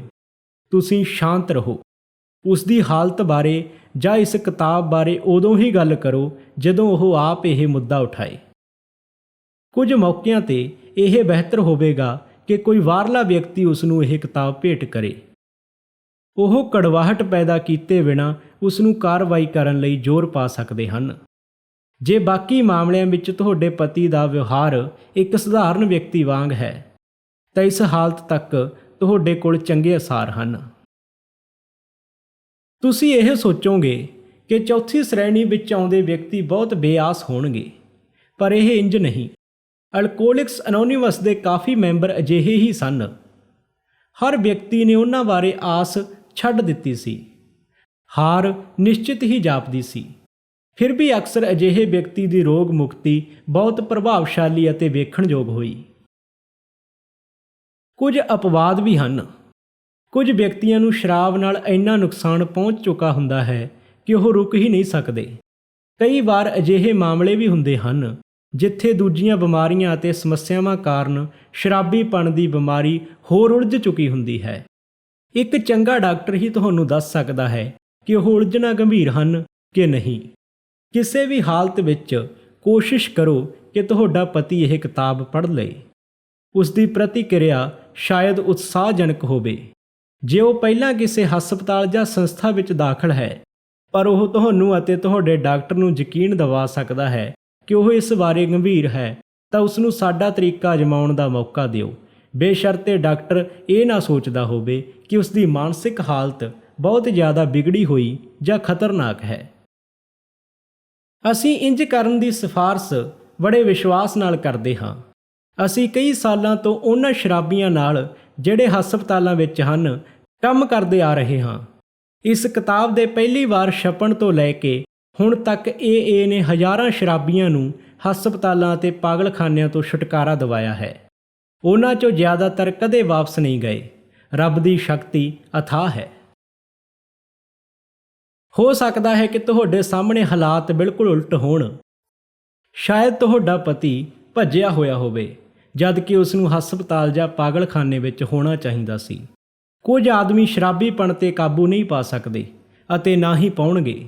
ਸਾਡਾ ਖਿਆਲ ਇਹ ਹੈ ਕਿ ਜਦੋਂ ਉਹ ਬਹੁਤ ਜ਼ਿਆਦਾ ਖਤਰਨਾਕ ਹੋ ਜਾਣ ਤਾਂ ਚੰਗਾ ਹੋਵੇਗਾ ਕਿ ਉਹਨਾਂ ਨੂੰ ਬੰਦ ਕਰ ਦਿੱਤਾ ਜਾਵੇ, ਪਰ ਨਿਸ਼ਚਿਤ ਹੀ ਚੰਗੇ ਡਾਕਟਰ ਨਾਲ ਹਮੇਸ਼ਾ ਸਲਾਹ ਕਰ ਲੈਣੀ ਚਾਹੀਦੀ ਹੈ। ਅਜਿਹੇ ਆਦਮੀਆਂ ਦੀਆਂ ਪਤਨੀਆਂ ਅਤੇ ਬੱਚੇ ਬਹੁਤ ਜ਼ਿਆਦਾ ਤਕਲੀਫ ਝੇਲਦੇ ਹਨ, ਪਰ ਉਨੀ ਜ਼ਿਆਦਾ ਨਹੀਂ ਜਿੰਨੀ ਕਿ ਇਹ ਵਿਅਕਤੀ। ਪਰ ਕਈ ਵਾਰ ਤੁਹਾਨੂੰ ਨਵੇਂ ਸਿਰੇ ਤੋਂ ਹੀ ਜ਼ਿੰਦਗੀ ਸ਼ੁਰੂ ਕਰਨੀ ਪਵੇਗੀ। ਅਸੀਂ ਉਹਨਾਂ ਔਰਤਾਂ ਨੂੰ ਜਾਣਦੇ ਹਾਂ ਜਿਨ੍ਹਾਂ ਨੇ ਇੰਜ ਕੀਤਾ ਹੈ। ਜੇ ਅਜਿਹੀਆਂ ਔਰਤਾਂ ਜ਼ਿੰਦਗੀ ਦਾ ਅਧਿਆਤਮਿਕ ਢੰਗ ਅਪਣਾ ਲੈਣ ਤਾਂ ਉਹਨਾਂ ਦਾ ਜੀਣਾ ਸੌਖਾ ਹੋ ਜਾਵੇਗਾ। ਜੇ ਤੁਹਾਡਾ ਪਤੀ ਸ਼ਰਾਬੀ ਹੈ ਤਾਂ ਸ਼ਾਇਦ ਤੁਸੀਂ ਇਹ ਚਿੰਤਾ ਕਰਦੇ ਹੋਵੋ ਕਿ ਲੋਕੀ ਤੁਹਾਡੇ ਬਾਰੇ ਕੀ ਸੋਚ ਰਹੇ ਹਨ ਅਤੇ ਤੁਸੀਂ ਆਪਣੇ ਦੋਸਤਾਂ ਨੂੰ ਮਿਲਣ ਤੋਂ ਨਫ਼ਰਤ ਕਰਦੇ ਹੋਵੋ। ਤੁਸੀਂ ਆਪਣੇ ਆਪ ਵਿੱਚ ਹੀ ਜ਼ਿਆਦਾ ਤੋਂ ਜ਼ਿਆਦਾ ਗਵਾਚੇ ਰਹਿੰਦੇ ਹੋ ਅਤੇ ਇਹ ਸੋਚਦੇ ਹੋ ਕਿ ਹਰ ਕੋਈ ਤੁਹਾਡੇ ਘਰੇਲੂ ਹਾਲਾਤਾਂ ਬਾਰੇ ਗੱਲ ਕਰ ਰਿਹਾ ਹੈ। ਤੁਸੀਂ ਸ਼ਰਾਬ ਪੀਣ ਦੇ ਵਿਸ਼ੇ 'ਤੇ ਆਪਣੇ ਮਾਂ-ਪਿਓ ਨਾਲ ਵੀ ਗੱਲਬਾਤ ਕਰਨ ਤੋਂ ਕਤਰਾਉਂਦੇ ਹੋ। ਤੁਹਾਨੂੰ ਇਹ ਵੀ ਨਹੀਂ ਪਤਾ ਕਿ ਬੱਚਿਆਂ ਨੂੰ ਕੀ ਦੱਸਿਆ ਜਾਵੇ। ਜਦੋਂ ਤੁਹਾਡੇ ਪਤੀ ਦੀ ਹਾਲਤ ਬਹੁਤ ਭੈੜੀ ਹੁੰਦੀ ਹੈ ਤਾਂ ਤੁਸੀਂ ਡਰੇ ਹੋਏ ਅਲੱਗ-ਥਲੱਗ ਹੋ ਜਾਂਦੇ ਹੋ ਅਤੇ ਇਹ ਸੋਚਦੇ ਹੋ ਕਿ ਕਾਸ਼ ਟੈਲੀਫੋਨ ਨਾ ਬਣਿਆ ਹੁੰਦਾ। ਅਸੀਂ ਪਾਇਆ ਹੈ ਕਿ ਇਹ ਪਰੇਸ਼ਾਨੀ ਜ਼ਿਆਦਾਤਰ ਫਜ਼ੂਲ ਹੁੰਦੀ ਹੈ। ਤੁਹਾਨੂੰ ਆਪਣੇ ਪਤੀ ਬਾਰੇ ਵਿਸਥਾਰ ਨਾਲ ਗੱਲਬਾਤ ਕਰਨ ਦੀ ਲੋੜ ਨਹੀਂ। ਤੁਸੀਂ ਆਪਣੇ ਦੋਸਤਾਂ ਨੂੰ ਉਸ ਦੀ ਬਿਮਾਰੀ ਬਾਰੇ ਆਰਾਮ ਨਾਲ ਦੱਸ ਸਕਦੇ ਹੋ, ਪਰ ਤੁਹਾਨੂੰ ਇਸ ਬਾਰੇ ਧਿਆਨ ਰੱਖਣਾ ਹੀ ਪਵੇਗਾ ਕਿ ਤੁਹਾਡੇ ਪਤੀ ਨੂੰ ਕੋਈ ਪਰੇਸ਼ਾਨੀ ਜਾਂ ਨੁਕਸਾਨ ਨਾ ਹੋਵੇ। ਜਦੋਂ ਤੁਸੀਂ ਅਜਿਹੇ ਲੋਕਾਂ ਨੂੰ ਸਾਵਧਾਨੀ ਵਰਤਦੇ ਹੋਏ ਦੱਸ ਚੁੱਕੇ ਹੋਵੋ ਕਿ ਤੁਹਾਡਾ ਪਤੀ ਇੱਕ ਬਿਮਾਰ ਵਿਅਕਤੀ ਹੈ, ਤਾਂ ਤੁਸੀਂ ਇੱਕ ਨਵਾਂ ਵਾਤਾਵਰਣ ਬਣਾ ਚੁੱਕੇ ਹੋਵੋਗੇ। ਹਮਦਰਦੀ ਭਰੇ ਨਜ਼ਰੀਏ ਦੇ ਵਧਣ ਨਾਲ ਤੁਹਾਡੇ ਅਤੇ ਤੁਹਾਡੇ ਦੋਸਤਾਂ ਵਿੱਚ ਆਏ ਹੋਏ ਅੜਿੱਕੇ ਖਤਮ ਹੋ ਜਾਣਗੇ। ਤੁਹਾਨੂੰ ਆਪਣੇ ਬਾਰੇ ਹੀਣ ਭਾਵਨਾ ਲਿਆਉਣ ਦੀ ਜਾਂ ਦੂਜਿਆਂ ਤੋਂ ਇਸ ਕਰਕੇ ਮਾਫੀ ਮੰਗਣ ਦੀ ਕਿ ਤੁਹਾਡਾ ਪਤੀ ਇੱਕ ਕਮਜ਼ੋਰ ਚਰਿੱਤਰ ਵਾਲਾ ਇਨਸਾਨ ਹੈ ਲੋੜ ਨਹੀਂ ਰਹੇਗੀ। ਉਹ ਭਾਵੇਂ ਜੋ ਵੀ ਹੋਵੇ, ਪਰ ਇੱਕ ਕਮਜ਼ੋਰ ਚਰਿੱਤਰ ਵਾਲਾ ਨਹੀਂ। ਤੁਹਾਡਾ ਨਵਾਂ ਹੌਸਲਾ, ਚੰਗਾ ਸੁਭਾਅ ਅਤੇ ਝੇਪ ਦਾ ਨਾ ਹੋਣਾ ਸਮਾਜਿਕ ਤੌਰ 'ਤੇ ਤੁਹਾਡੇ ਲਈ ਰਿਸ਼ਮੇ ਕਰ ਦੇਵੇਗਾ। ਬੱਚਿਆਂ ਨਾਲ ਵਰਤਾਓ ਕਰਨ ਵੇਲੇ ਵੀ ਇਹੀ ਸਿਧਾਂਤ ਲਾਗੂ ਹੁੰਦਾ ਹੈ। ਸਭ ਤੋਂ ਵਧੀਆ ਤੇ ਇਹ ਹੈ ਕਿ ਜੇ ਪੀਂਦਿਆਂ ਹੋਇਆਂ ਤੁਹਾਡੇ ਪਤੀ ਦੀ ਬੱਚਿਆਂ ਨਾਲ ਬਹਿਸਬਾਜ਼ੀ ਹੋ ਜਾਵੇ ਤਾਂ ਤੁਸੀਂ ਉਦੋਂ ਤੱਕ ਕਿਸੇ ਦਾ ਪੱਖ ਨਾ ਲਓ ਜਦ ਤੱਕ ਕਿ ਬੱਚਿਆਂ ਨੂੰ ਵਾਕਿਆ ਹੀ ਪਿਤਾ ਤੋਂ ਬਚਾਉਣ ਦੀ ਲੋੜ ਨਹੀਂ ਪੈਂਦੀ। ਆਪਣੀਆਂ ਯੋਗਤਾਵਾਂ ਅਤੇ ਹਿੰਮਤ ਹਰ ਪਾਸੇ ਇੱਕ ਬਿਹਤਰ ਸਦਭਾਵਨਾ ਵਧਾਉਣ ਲਈ ਵਰਤੋ। ਇਸ ਤਰ੍ਹਾਂ ਉਹ ਭਿਆਨਕ ਤਣਾਅ ਜਿਸ ਨੇ ਹਰ ਸ਼ਰਾਬੀ ਦੇ ਘਰ ਨੂੰ ਜਕੜਿਆ ਹੁੰਦਾ ਹੈ ਘਟ ਜਾਵੇਗਾ। ਤੁਹਾਨੂੰ ਬਾਰ-ਬਾਰ ਪਤੀ ਦੇ ਨੌਕਰੀ ਦੇਣ ਵਾਲੇ ਮਾਲਕ ਅਤੇ ਦੋਸਤਾਂ ਨੂੰ ਇਹ ਕਹਿਣਾ ਪਿਆ ਕਿ ਤੁਹਾਡਾ ਪਤੀ ਬਿਮਾਰ ਸੀ, ਜਦ ਕਿ ਅਸਲ ਵਿੱਚ ਉਹ ਧੁੱਤ ਹੁੰਦਾ ਸੀ। ਜਿੱਥੋਂ ਤੱਕ ਹੋ ਸਕੇ ਅਜਿਹੀ ਪੁੱਛ-ਗਿੱਛ ਦੇ ਜਵਾਬ ਦੇਣ ਤੋਂ ਪਰਹੇਜ਼ ਕਰੋ। ਜਦੋਂ ਵੀ ਸੰਭਵ ਹੋ ਸਕੇ ਆਪਣੇ ਪਤੀ ਨੂੰ ਆਪ ਹੀ ਜਵਾਬ ਦੇਣ ਦਿਓ। ਇਹਨਾਂ ਗੱਲਾਂ ਤੋਂ ਪਰਦਾ ਪਾਉਣ ਦੀ ਤੁਹਾਡੀ ਇੱਛਾ ਕਾਰਨ ਤੁਹਾਨੂੰ ਉਹਨਾਂ ਲੋਕਾਂ ਨਾਲ ਝੂਠ ਨਹੀਂ ਬੋਲਣਾ ਚਾਹੀਦਾ ਜਿਨ੍ਹਾਂ ਨੂੰ ਇਹ ਜਾਣਨ ਦਾ ਹੱਕ ਹੈ ਕਿ ਤੁਹਾਡਾ ਪਤੀ ਕਿੱਥੇ ਹੈ ਅਤੇ ਕੀ ਕਰ ਰਿਹਾ ਹੈ। ਉਹ ਜਦੋਂ ਸੂਫੀ ਹੋਵੇ ਅਤੇ ਉਸ ਦੀ ਮਨੋਦਸ਼ਾ ਚੰਗੀ ਹੋਵੇ ਤਾਂ ਉਸ ਨਾਲ ਇਸ ਬਾਰੇ ਗੱਲਬਾਤ ਕਰੋ। ਉਸ ਨੂੰ ਇਹ ਪੁੱਛੋ ਕਿ ਜੇ ਦੁਬਾਰਾ ਉਹ ਤੁਹਾਨੂੰ ਅਜਿਹੀ ਸਥਿਤੀ ਵਿੱਚ ਪਾ ਦੇਵੇ ਤਾਂ ਤੁਹਾਨੂੰ ਕੀ ਕਰਨਾ ਚਾਹੀਦਾ ਹੈ। ਪਰ ਧਿਆਨ ਰੱਖੋ ਕਿ ਪਿਛਲੀ ਵਾਰੀ ਉਸ ਦੇ ਇੰਜ ਕੀਤੇ ਤੇ ਤੁਸੀਂ ਰੋਸ ਨਹੀਂ ਵਿਖਾਉਣਾ। ਇੱਕ ਹੋਰ ਡਰ ਨੇ ਜਕੜਿਆ ਹੋਇਆ ਹੈ। ਹੋ ਸਕਦਾ ਹੈ ਤੁਹਾਨੂੰ ਡਰ ਹੋਵੇ ਕਿ ਤੁਹਾਡਾ ਪਤੀ ਆਪਣੀ ਪੋਜੀਸ਼ਨ ਖੋ ਬੈਠੇਗਾ, ਜਿਸ ਕਾਰਨ ਤੁਸੀਂ ਆਪਣੇ ਅਤੇ ਬੱਚਿਆਂ 'ਤੇ ਆਉਣ ਵਾਲੀਆਂ ਮੁਸ਼ਕਲਾਂ ਅਤੇ ਬੇਇੱਜ਼ਤੀ ਬਾਰੇ ਸੋਚ ਰਹੇ ਹੋਵੋਗੇ। ਤੁਹਾਡਾ ਅਜਿਹਾ ਤਜਰਬਾ ਹੋਣ ਦੀ ਸੰਭਾਵਨਾ ਹੈ, ਜਾਂ ਤੁਹਾਨੂੰ ਕਈ ਵਾਰ ਪਹਿਲਾਂ ਹੀ ਅਜਿਹੇ ਹਾਲਾਤਾਂ ਦਾ ਸਾਹਮਣਾ ਕਰਨਾ ਪੈ ਚੁੱਕਿਆ ਹੋਵੇ। ਜੇ ਇੰਜ ਦੁਬਾਰਾ ਹੁੰਦਾ ਹੈ ਤਾਂ ਇਸ ਨੂੰ ਇੱਕ ਦੂਜੇ ਨਜ਼ਰੀਏ ਨਾਲ ਵੇਖੋ। ਇਹ ਸ਼ਾਇਦ ਇੱਕ ਵਰਦਾਨ ਸਾਬਤ ਹੋਵੇ। ਹੋ ਸਕਦਾ ਹੈ ਕਿ ਇਸ ਨਾਲ ਤੁਹਾਡਾ ਪਤੀ ਮੰਨ ਜਾਵੇ ਕਿ ਹੁਣ ਉਹ ਹਮੇਸ਼ਾ ਲਈ ਸ਼ਰਾਬ ਪੀਣੀ ਛੱਡਣੀ ਚਾਹੁੰਦਾ ਹੈ, ਅਤੇ ਹੁਣ ਤੁਹਾਨੂੰ ਪਤਾ ਹੀ ਹੈ ਕਿ ਉਹ ਚਾਹੁੰਦਾ ਹੈ ਤਾਂ ਸ਼ਰਾਬ ਪੀਣੀ ਬੰਦ ਕਰ ਸਕਦਾ ਹੈ। ਇਹ ਸੰਕਟ ਸਾਡੇ ਲਈ ਬਾਰ-ਬਾਰ ਵਰਦਾਨ ਸਾਬਤ ਹੋ ਚੁੱਕਿਆ ਹੈ, ਕਿਉਂਕਿ ਇਸ ਨੇ ਰੱਬ ਦੀ ਖੋਜ ਦਾ ਇੱਕ ਰਸਤਾ ਖੋਲ੍ਹ ਦਿੱਤਾ ਹੈ। ਅਸੀਂ ਇਸ ਕਿਤਾਬ ਵਿੱਚ ਇਸ ਗੱਲ ਦਾ ਜ਼ਿਕਰ ਕਰ ਚੁੱਕੇ ਹਾਂ ਕਿ ਅਧਿਆਤਮਿਕ ਲੀਹਾਂ 'ਤੇ ਚੱਲਣ ਨਾਲ ਜ਼ਿੰਦਗੀ ਕਿੰਨੀ ਬਿਹਤਰ ਹੋ ਜਾਂਦੀ ਹੈ। ਜੇ ਰੱਬ ਸਦੀਆਂ ਪੁਰਾਣੀ ਸ਼ਰਾਬੀਪਣ ਦੀ ਸਮੱਸਿਆ ਹੱਲ ਕਰ ਸਕਦਾ ਹੈ ਤਾਂ ਉਹ ਤੁਹਾਡੀਆਂ ਮੁਸ਼ਕਲਾਂ ਵੀ ਹੱਲ ਕਰ ਸਕਦਾ ਹੈ। ਸਾਨੂੰ ਪਤਨੀਆਂ ਨੂੰ ਸਮਝ ਆ ਗਿਆ ਹੈ ਕਿ ਹੋਰਾਂ ਵਾਂਗ ਸਾਡੇ 'ਤੇ ਵੀ ਘਮੰਡ, ਆਪਣੇ 'ਤੇ ਤਰਸ ਖਾਣ, ਵਿਖਾਵਾ ਕਰਨ ਵਰਗੀਆਂ ਅਤੇ ਇਹੋ ਜਿਹੀਆਂ ਸਾਡੀਆਂ ਚੀਜ਼ਾਂ ਨੇ ਅਸਰ ਕੀਤਾ ਹੋਇਆ ਸੀ, ਜਿਨ੍ਹਾਂ ਕਰਕੇ ਆਮ ਵਿਅਕਤੀ ਆਤਮ ਕੇਂਦਰਿਤ ਹੁੰਦਾ ਹੈ ਅਤੇ ਅਸੀਂ ਵੀ ਸਵਾਰਥਹੀਨ ਜਾਂ ਬੇਈਮਾਨੀ ਤੋਂ ਉੱਪਰ ਨਹੀਂ ਸੀ। ਜਦੋਂ ਸਾਡੇ ਪਤੀਆਂ ਨੇ ਅਧਿਆਤਮਿਕ ਸਿਧਾਂਤਾਂ ਨੂੰ ਆਪਣੇ ਜੀਵਨ ਵਿੱਚ ਅਪਣਾਇਆ ਤਾਂ ਸਾਨੂੰ ਵੀ ਇੰਜ ਕਰਨ ਦੀ ਲੋੜ ਮਹਿਸੂਸ ਹੋਈ। ਸ਼ੁਰੂ ਵਿੱਚ ਸਾਡੇ ਵਿੱਚੋਂ ਕੁਝ ਦਾ ਵਿਚਾਰ ਸੀ ਕਿ ਸਾਨੂੰ ਇਸ ਮਦਦ ਦੀ ਲੋੜ ਨਹੀਂ। ਅਸੀਂ ਸੋਚਦੀਆਂ ਸੀ ਕਿ ਕੁੱਲ ਮਿਲਾ ਕੇ ਅਸੀਂ ਬਹੁਤ ਅੱਛੀਆਂ ਔਰਤਾਂ ਸੀ ਅਤੇ ਹੋਰ ਅੱਛੇ ਬਣਨ ਦੇ ਸਮਰੱਥ ਸੀ ਜੇ ਸਾਡੇ ਪਤੀ ਸ਼ਰਾਬ ਪੀਣਾ ਛੱਡ ਦਿੰਦੇ। ਪਰ ਇਹ ਇੱਕ ਮੂਰਖਤਾ ਭਰਿਆ ਖਿਆਲ ਸੀ ਕਿ ਅਸੀਂ ਇੰਨੀਆਂ ਹੀ ਚੰਗੀਆਂ ਸੀ ਕਿ ਸਾਨੂੰ ਰੱਬ ਦੀ ਲੋੜ ਨਹੀਂ ਸੀ। ਹੁਣ ਅਸੀਂ ਅਧਿਆਤਮਿਕ ਸਿਧਾਂਤਾਂ ਨੂੰ ਆਪਣੀ ਜ਼ਿੰਦਗੀ ਦੇ ਹਰ ਪਹਿਲੂ ਵਿੱਚ ਲਾਗੂ ਕਰਨ ਦੀ ਕੋਸ਼ਿਸ਼ ਕਰਦੀਆਂ ਹਾਂ। ਅਸੀਂ ਵੇਖਿਆ ਕਿ ਸਾਡੇ ਇੰਜ ਕਰਨ ਨਾਲ ਸਾਡੀਆਂ ਮੁਸ਼ਕਲਾਂ ਵੀ ਹੱਲ ਹੋ ਜਾਂਦੀਆਂ ਹਨ। ਡਰ, ਚਿੰਤਾ ਅਤੇ ਦੁੱਖ ਦੇ ਅਹਿਸਾਸ ਦਾ ਨਾ ਹੋਣਾ ਇੱਕ ਅਨੋਖੀ ਗੱਲ ਹੈ। ਅਸੀਂ ਬੇਨਤੀ ਕਰਦੇ ਹਾਂ ਕਿ ਤੁਸੀਂ ਸਾਡਾ ਪ੍ਰੋਗਰਾਮ ਅਪਣਾਉਣ ਦੀ ਕੋਸ਼ਿਸ਼ ਕਰੋ, ਕਿਉਂਕਿ ਤੁਹਾਡੇ ਪਤੀ ਵਾਸਤੇ ਕੋਈ ਵੀ ਚੀਜ਼ ਇੰਨੀ ਮਦਦਗਾਰ ਸਾਬਤ ਨਹੀਂ ਹੋਵੇਗੀ ਜਿੰਨੀ ਕਿ ਉਸ ਪ੍ਰਤੀ ਤੁਹਾਡਾ ਬਿਲਕੁਲ ਬਦਲਿਆ ਹੋਇਆ ਰਵੱਈਆ, ਜਿਸ ਬਾਰੇ ਤੁਹਾਨੂੰ ਰੱਬ ਸੇਧ ਦੇਵੇਗਾ। ਜੇ ਸੰਭਵ ਹੋ ਸਕੇ ਤਾਂ ਤੁਸੀਂ ਇਸ ਰਸਤੇ 'ਤੇ ਆਪਣੇ ਪਤੀ ਨਾਲ ਚੱਲੋ। ਜੇ ਤੁਹਾਨੂੰ ਅਤੇ ਤੁਹਾਡੇ ਪਤੀ ਨੂੰ ਸ਼ਰਾਬ ਦੀ ਗੰਭੀਰ ਸਮੱਸਿਆ ਦਾ ਹੱਲ ਮਿਲ ਜਾਂਦਾ ਹੈ ਤਾਂ ਨਿਸ਼ਚਿਤ ਹੀ ਤੁਸੀਂ ਬਹੁਤ ਖੁਸ਼ ਹੋਵੋਗੇ। ਪਰ ਸਾਡੀਆਂ ਮੁਸ਼ਕਲਾਂ ਇੱਕਦਮ ਹੱਲ ਨਹੀਂ ਹੋ ਜਾਣਗੀਆਂ। ਇੱਕ ਨਵੀਂ ਮਿੱਟੀ ਵਿੱਚ ਬੀਜ ਫੁੱਟਣਾ ਸ਼ੁਰੂ ਹੋ ਗਿਆ ਹੈ, ਪਰ ਵਿਕਾਸ ਅਜੇ ਸ਼ੁਰੂ ਹੋਇਆ ਹੀ ਹੈ। ਤੁਹਾਨੂੰ ਪ੍ਰਾਪਤ ਹੋਈ ਨਵੀਂ ਖੁਸ਼ੀ ਦੇ ਬਾਵਜੂਦ ਉਤਾਰ ਚੜ੍ਹਾਓ ਤਾਂ ਆਉਣਗੇ ਹੀ। ਕਈ ਪੁਰਾਣੀਆਂ ਸਮੱਸਿਆਵਾਂ ਹਾਲੇ ਵੀ ਤੁਹਾਡੇ ਨਾਲ ਰਹਿਣਗੀਆਂ, ਇਹ ਸੁਭਾਵਿਕ ਹੀ ਹੈ। ਹੁਣ ਤੁਹਾਡਾ ਅਤੇ ਤੁਹਾਡੇ ਪਤੀ ਦੋਹਾਂ ਦੇ ਵਿਸ਼ਵਾਸ ਅਤੇ ਇਮਾਨਦਾਰੀ ਦਾ ਇਮਤਿਹਾਨ ਹੋਵੇਗਾ। ਇਹਨਾਂ ਤਜਰਬਿਆਂ ਨੂੰ ਤੁਹਾਨੂੰ ਆਪਣੀ ਸਿੱਖਿਆ ਦਾ ਹਿੱਸਾ ਸਮਝਣਾ ਚਾਹੀਦਾ ਹੈ, ਕਿਉਂਕਿ ਇਸੇ ਤਰ੍ਹਾਂ ਤੁਸੀਂ ਜੀਣਾ ਸਿੱਖੋਗੇ।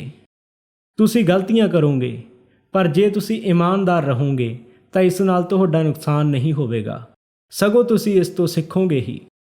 ਜਦੋਂ ਉਹਨਾਂ ਮੁਸ਼ਕਲਾਂ 'ਤੇ ਕਾਬੂ ਪਾ ਲਿਆ ਜਾਵੇਗਾ ਤਾਂ ਜੀਵਨ ਦਾ ਹੋਰ ਚੰਗਾ ਢੰਗ ਉਭਰੇਗਾ।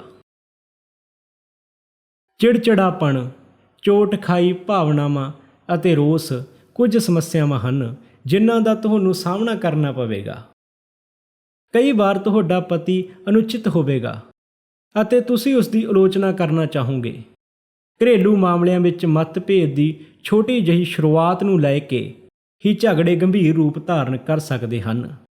ਇਹ ਪਰਿਵਾਰਕ ਤਣਾਅ ਬਹੁਤ ਖਤਰਨਾਕ ਹੈ, ਖਾਸ ਕਰਕੇ ਤੁਹਾਡੇ ਪਤੀ ਲਈ। ਤੁਹਾਨੂੰ ਹੀ ਅਕਸਰ ਉਹਨਾਂ ਨੂੰ ਟਾਲਣ ਦਾ ਜਾਂ ਉਹਨਾਂ 'ਤੇ ਕਾਬੂ ਰੱਖਣ ਦਾ ਭਾਰ ਚੁੱਕਣਾ ਪਵੇਗਾ।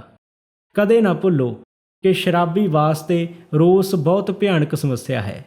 ਸਾਡਾ ਇਹ ਮਤਲਬ ਨਹੀਂ ਕਿ ਜਦੋਂ ਵੀ ਵਿਚਾਰਾਂ ਵਿੱਚ ਮਤਭੇਦ ਹੋਣ ਤੁਹਾਨੂੰ ਆਪਣੇ ਪਤੀ ਨਾਲ ਸਹਿਮਤ ਹੋਣਾ ਪਵੇਗਾ। ਸਿਰਫ ਇਸ ਗੱਲ ਦਾ ਧਿਆਨ ਰੱਖੋ ਕਿ ਤੁਸੀਂ ਆਪਣੀ ਅਸਹਿਮਤੀ ਦਾ ਪ੍ਰਗਟਾਵਾ ਰੋਸ ਅਤੇ ਆਲੋਚਨਾ ਦੀ ਭਾਵਨਾ ਨਾਲ ਨਾ ਕਰੋ। ਤੁਸੀਂ ਅਤੇ ਤੁਹਾਡਾ ਪਤੀ ਇਹ ਪਾਓਗੇ ਕਿ ਤੁਸੀਂ ਛੋਟੀਆਂ ਸਮੱਸਿਆਵਾਂ ਦੇ ਮੁਕਾਬਲੇ ਵੱਡੀਆਂ ਮੁਸ਼ਕਲਾਂ ਆਸਾਨੀ ਨਾਲ ਹੱਲ ਕਰ ਸਕਦੇ ਹੋ। ਅਗਲੀ ਵਾਰ ਜੇ ਕਿਤੇ ਤੁਹਾਡੀ ਅਤੇ ਤੁਹਾਡੇ ਪਤੀ ਵਿੱਚ ਕਿਸੇ ਗੱਲ 'ਤੇ ਤੇਜ਼ ਤਰਾਰ ਬਹਿਸ ਹੋ ਜਾਵੇ ਤਾਂ ਦੋਹਾਂ 'ਚੋਂ ਕਿਸੇ ਨੂੰ ਇਹ ਹੱਕ ਹੋਣਾ ਚਾਹੀਦਾ ਹੈ ਕਿ ਉਹ ਮੁਸਕਰਾ ਕੇ ਕਹੇ, ਇਹ ਮਾਮਲਾ ਗੰਭੀਰ ਹੋ ਰਿਹਾ ਹੈ। ਮੈਨੂੰ ਖੇਦ ਹੈ ਕਿ ਮੇਰੀ ਸ਼ਾਂਤੀ ਭੰਗ ਹੋ ਗਈ ਸੀ। ਇਸ ਬਾਰੇ ਬਾਅਦ ਵਿੱਚ ਗੱਲ ਕਰਾਂਗੇ। ਜੇ ਤੁਹਾਡਾ ਪਤੀ ਅਧਿਆਤਮਿਕ ਆਧਾਰ 'ਤੇ ਜਿਉਣ ਦੀ ਕੋਸ਼ਿਸ਼ ਕਰ ਰਿਹਾ ਹੈ ਤਾਂ ਜਿੱਥੇ ਤੱਕ ਉਸ ਦੇ ਵੱਸ ਵਿੱਚ ਹੈ ਉਹ ਮਤਭੇਦ ਜਾਂ ਤਕਰਾਰ ਨਹੀਂ ਹੋਣ ਦੇਵੇਗਾ। ਤੁਹਾਡਾ ਪਤੀ ਇਹ ਜਾਣਦਾ ਹੈ ਕਿ ਉਸ ਦੀ ਦੇਣਦਾਰੀ ਸੂਫੀ ਰਹਿਣ ਤੱਕ ਹੀ ਨਹੀਂ, ਸਗੋਂ ਇਸ ਤੋਂ ਵੀ ਬਹੁਤ ਜ਼ਿਆਦਾ ਹੈ। ਉਹ ਨੁਕਸਾਨ ਪੂਰਾ ਕਰਨਾ ਚਾਹੁੰਦਾ ਹੈ, ਪਰ ਫਿਰ ਵੀ ਤੁਹਾਨੂੰ ਬਹੁਤ ਜ਼ਿਆਦਾ ਉਮੀਦ ਨਹੀਂ ਕਰਨੀ ਚਾਹੀਦੀ। ਉਸ ਦੇ ਸੋਚਣ ਅਤੇ ਕੰਮ ਕਰਨ ਦੇ ਤਰੀਕੇ ਕਈ ਸਾਲਾਂ ਦੀਆਂ ਆਦਤਾਂ ਕਰਕੇ ਹਨ। ਧੀਰਜ, ਬਰਦਾਸ਼ਤ, ਸਦਭਾਵ ਅਤੇ ਪਿਆਰ ਦਾ ਖਾਸ ਧਿਆਨ ਰੱਖੋ। ਤੁਸੀਂ ਇਹ ਸਭ ਕੁਝ ਉਸ ਨੂੰ ਆਪ ਕਰਕੇ ਵਿਖਾਓ ਤਾਂ ਉਹ ਵੀ ਇਹ ਸਭ ਕੁਝ ਕਰਨ ਲੱਗ ਪਵੇਗਾ। ਜੀਓ ਅਤੇ ਜੀਣ ਦਿਓ, ਇਹੀ ਅਸੂਲ ਹੈ।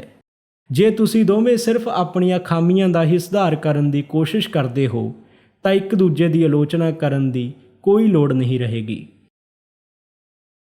ਅਸੀਂ ਔਰਤਾਂ ਨੇ ਇੱਕ ਆਦਰਸ਼ ਪਤੀ ਦੀ ਤਸਵੀਰ ਬਣਾਈ ਹੁੰਦੀ ਹੈ ਕਿ ਉਹ ਕਿਹੋ ਜਿਹਾ ਵਿਅਕਤੀ ਹੋਵੇ। ਇੱਕ ਵਾਰ ਉਸ ਦੀ ਸ਼ਰਾਬ ਦੀ ਸਮੱਸਿਆ ਦੂਰ ਹੋਣ 'ਤੇ ਇਹ ਮਹਿਸੂਸ ਕਰਨਾ ਕਿ ਉਹ ਸਾਡੇ ਸੋਚੇ ਆਦਰਸ਼ 'ਤੇ ਖਰਾ ਉਤਰੇਗਾ ਦੁਨੀਆ ਦੀ ਇੱਕ ਸਭ ਤੋਂ ਸੁਭਾਵਿਕ ਗੱਲ ਹੈ। ਸੰਭਾਵਨਾ ਇਹੋ ਹੈ ਕਿ ਉਹ ਖਰਾ ਨਹੀਂ ਉਤਰੇਗਾ, ਕਿਉਂਕਿ ਤੁਹਾਡੀ ਤਰ੍ਹਾਂ ਉਹ ਵੀ ਵਿਕਾਸ ਦੀ ਸ਼ੁਰੂਆਤ ਹੀ ਕਰ ਰਿਹਾ ਹੈ। ਧੀਰਜ ਰੱਖੋ। ਇੱਕ ਹੋਰ ਅਹਿਸਾਸ ਜਿਸ ਦੇ ਤੁਹਾਡੇ ਮਨ ਵਿੱਚ ਘਰ ਕਰਨ ਦੀ ਬਹੁਤ ਸੰਭਾਵਨਾ ਹੈ, ਉਹ ਹੈ ਇੱਕ ਰੰਜਸ ਕਿ ਸਾਡਾ ਪਿਆਰ ਅਤੇ ਵਫਾਦਾਰੀ ਸਾਡੇ ਪਤੀਆਂ ਨੂੰ ਸ਼ਰਾਬੀਪਣ ਤੋਂ ਛੁਟਕਾਰਾ ਨਹੀਂ ਦਿਵਾ ਸਕੀ। ਸਾਨੂੰ ਇਹ ਵਿਚਾਰ ਪਸੰਦ ਨਹੀਂ ਆਵੇਗਾ ਕਿ ਇੱਕ ਕਿਤਾਬ ਵਿੱਚ ਲਿਖੀਆਂ ਗਈਆਂ ਗੱਲਾਂ ਜਾਂ ਇੱਕ ਹੋਰ ਸ਼ਰਾਬੀ ਦੇ ਕੰਮ ਨੇ ਕੁਝ ਹਫ਼ਤਿਆਂ ਵਿੱਚ ਹੀ ਉਹ ਕਰ ਦਿੱਤਾ ਜਿਸ ਲਈ ਅਸੀਂ ਸਾਲਾਂ ਹੀ ਸੰਘਰਸ਼ ਕਰਦੀਆਂ ਰਹੀਆਂ। ਅਜਿਹੇ ਵੇਲੇ ਅਸੀਂ ਇਹ ਭੁੱਲ ਜਾਂਦੀਆਂ ਹਾਂ ਕਿ ਸ਼ਰਾਬੀਪਣ ਇੱਕ ਅਜਿਹੀ ਬਿਮਾਰੀ ਹੈ ਜਿਸ ਉੱਪਰ ਸ਼ਾਇਦ ਸਾਡਾ ਕੋਈ ਜ਼ੋਰ ਨਹੀਂ ਸੀ।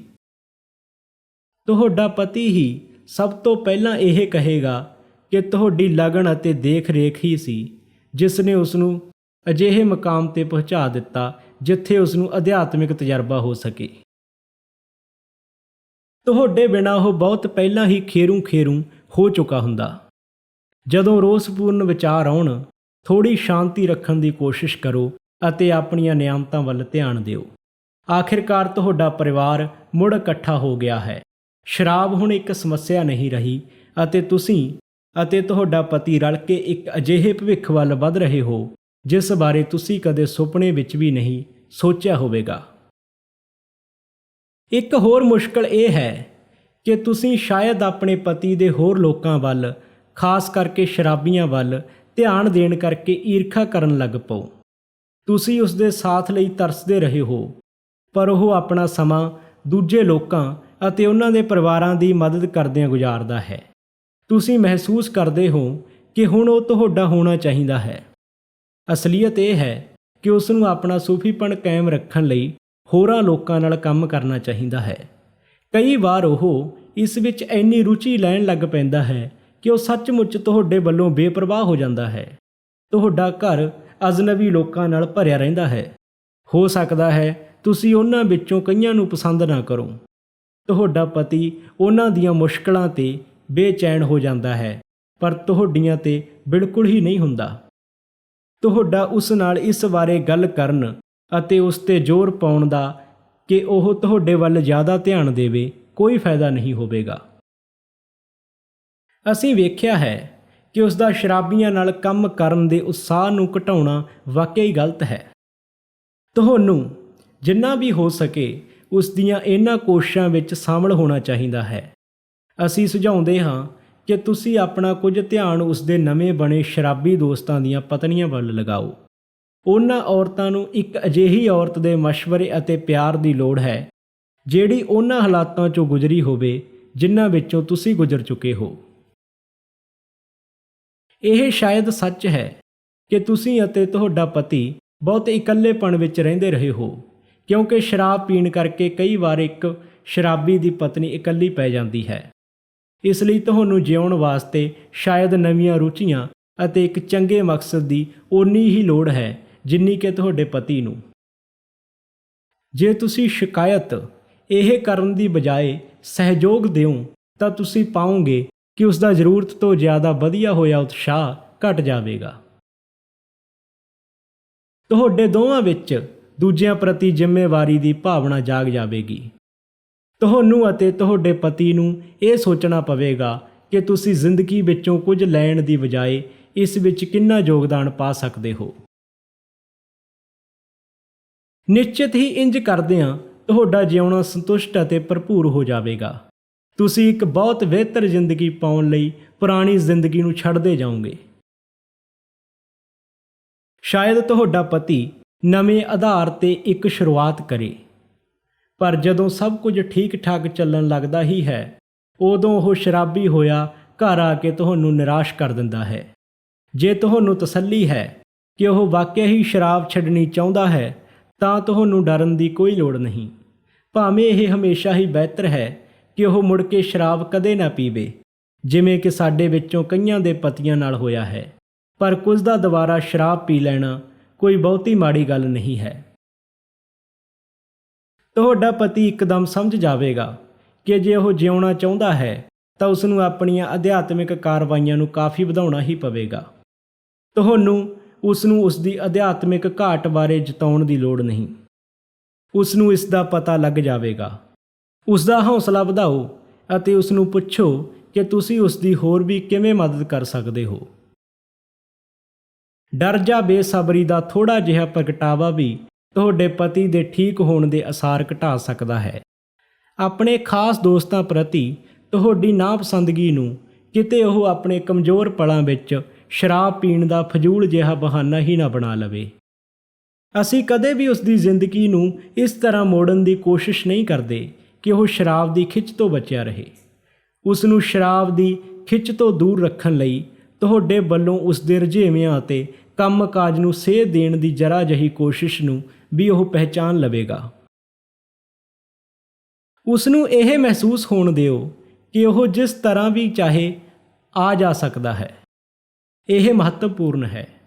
ਜੇ ਉਹ ਸ਼ਰਾਬ ਪੀ ਲੈਂਦਾ ਹੈ ਤਾਂ ਤੁਸੀਂ ਆਪਣੇ ਆਪ ਨੂੰ ਦੋਸ਼ ਨਾ ਦਿਓ। ਰੱਬ ਨੇ ਤੁਹਾਡੇ ਪਤੀ ਦੀ ਸ਼ਰਾਬ ਪੀਣ ਦੀ ਸਮੱਸਿਆ ਜਾਂ ਤਾਂ ਦੂਰ ਕਰ ਦਿੱਤੀ ਹੈ ਜਾਂ ਨਹੀਂ ਕੀਤੀ। ਜੇ ਨਹੀਂ ਤਾਂ ਚੰਗਾ ਹੋਵੇਗਾ ਕਿ ਇਸ ਬਾਰੇ ਛੇਤੀ ਹੀ ਪਤਾ ਲਗਾਇਆ ਜਾਵੇ। ਫਿਰ ਤੁਸੀਂ ਅਤੇ ਤੁਹਾਡਾ ਪਤੀ ਮੂਲ ਤੱਤਾਂ ਦੀ ਤਹਿ ਤੱਕ ਪਹੁੰਚ ਸਕਦੇ ਹੋ। ਜੇ ਸ਼ਰਾਬ ਪੀਣ ਦੀ ਸਮੱਸਿਆ ਨੂੰ ਮੁੜ ਹੋਣ ਤੋਂ ਰੋਕਣਾ ਹੈ ਤਾਂ ਇਸ ਸਮੱਸਿਆ ਨੂੰ ਹੋਰ ਸਭ ਗੱਲਾਂ ਸਮੇਤ ਰੱਬ ਆਸਰੇ ਛੱਡ ਦਿਓ। ਅਸੀਂ ਮਹਿਸੂਸ ਕਰਦੇ ਹਾਂ ਕਿ ਅਸੀਂ ਤੁਹਾਨੂੰ ਬਹੁਤ ਨਿਰਦੇਸ਼ ਅਤੇ ਸਲਾਹ ਦੇ ਰਹੇ ਸੀ। ਸ਼ਾਇਦ ਤੁਹਾਨੂੰ ਇਹ ਲੱਗਿਆ ਹੋਵੇ ਕਿ ਅਸੀਂ ਭਾਸ਼ਣ ਦੇ ਰਹੇ ਸੀ। ਜੇ ਇੰਜ ਨਹੀਂ ਲੱਗਿਆ ਹੋਵੇ ਤਾਂ ਸਾਨੂੰ ਖੇਦ ਹੈ, ਕਿਉਂਕਿ ਅਸੀਂ ਆਪ ਵੀ ਉਹਨਾਂ ਲੋਕਾਂ ਦੀ ਕਦੇ ਪਰਵਾਹ ਨਹੀਂ ਕੀਤੀ ਜਿਹੜੇ ਸਾਨੂੰ ਭਾਸ਼ਣ ਦਿੰਦੇ ਰਹੇ ਸਨ। ਪਰ ਅਸੀਂ ਜੋ ਕੁਝ ਦੱਸਿਆ ਹੈ ਉਹ ਤਜਰਬੇ 'ਤੇ ਆਧਾਰਿਤ ਹੈ, ਜਿਸ ਵਿੱਚੋਂ ਕੁਝ ਦੁਖਦਾਈ ਹੈ। ਸਾਨੂੰ ਇਹ ਸਭ ਕੁਝ ਬਹੁਤ ਮੁਸੀਬਤਾਂ ਸਹਿ ਕੇ ਸਿੱਖਣਾ ਪਿਆ ਹੈ। ਇਸ ਕਰਕੇ ਅਸੀਂ ਉਤਸੁਕ ਹਾਂ ਕਿ ਤੁਸੀਂ ਇਸ ਨੂੰ ਸਮਝ ਲਓ ਤਾਂ ਕਿ ਤੁਸੀਂ ਅਜਿਹੀਆਂ ਫਜ਼ੂਲ ਮੁਸੀਬਤਾਂ ਤੋਂ ਬਚ ਸਕੋ। ਇਸ ਲਈ ਅਜੇ ਸਾਡੇ ਤੋਂ ਦੂਰ ਪਰ ਸ਼ਾਇਦ ਛੇਤੀ ਹੀ ਸਾਡੇ ਨਾਲ ਰਲਣ ਵਾਲੀਆਂ ਨੂੰ ਸਾਡੀਆਂ ਸ਼ੁਭ ਕਾਮਨਾਵਾਂ। ਰੱਬ ਤੁਹਾਡੇ ਤੇ ਮਿਹਰ ਕਰੇ।